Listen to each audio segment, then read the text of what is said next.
சிம்பிளான ஒரு புதினா சாதம் பண்ணலாமா? சிம்பிள் தான். ஆனால் டேஸ்ட் பார்த்தீங்கன்னா அல்டிமேட்டாக இருக்கும். ரொம்ப ஈஸி. யார் வேணாலும் பண்ணலாம். வாங்க எப்படி பண்ணலான்னு பார்க்கலாம். ஒரு மிக்ஸி ஜாரில் கைப்பிடி அளவுக்கு புதினா, நல்லா ஃப்ரெஷ்ஷான புதினாவாக இருந்தால் நல்ல டேஸ்ட்டாக இருக்கும். ஒரே ஒரு பச்சை மிளகா, ஒரு துண்டு இஞ்சி, ஒரு 4, 5 பல் பூண்டு, அதுக்கப்புறம் கொஞ்சமாக ஒரு புளி சேர்க்குறோம். ஏன்னா நீங்கள் லஞ்சுக்கெலாம் எடுத்துகிட்டு போனீங்கன்னா இந்த புளி சேர்த்தா கொஞ்சம் கெடாமல் இருக்கும், நல்லா டேஸ்ட்டாகவும் இருக்கும். இதில் சேர்த்து ஒரு பேஸ்ட்டாக அரைச்சி தனியாக வச்சுக்கோங்க.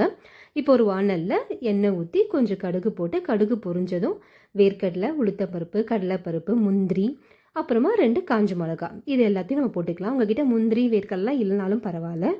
ஆனால் உளுத்தம்பருப்பும் கடலைப்பருப்பும் கண்டிப்பாக போடுங்க. அப்புறம் கொஞ்சமாக நறுக்கின வெங்காயம். வெங்காயம் வந்து ரொம்ப வதங்க வேண்டாம். அது கூட கொஞ்சமாக பெருங்காயத்தூளும் சேர்த்துக்கலாம்.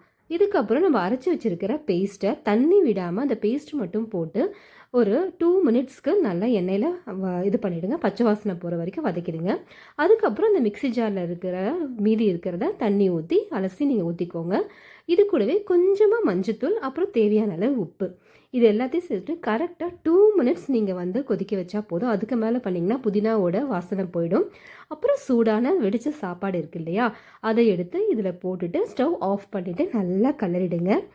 அப்புறம் கடைசியாக நீங்கள் ஒரு ஸ்பூன் நெய் விட்டுட்டு கலந்தீங்கன்னா இன்னமும் டேஸ்ட் அல்டிமேட்டாக இருக்கும். கண்டிப்பாக அதை ட்ரை பண்ணி பாருங்கள். புதினா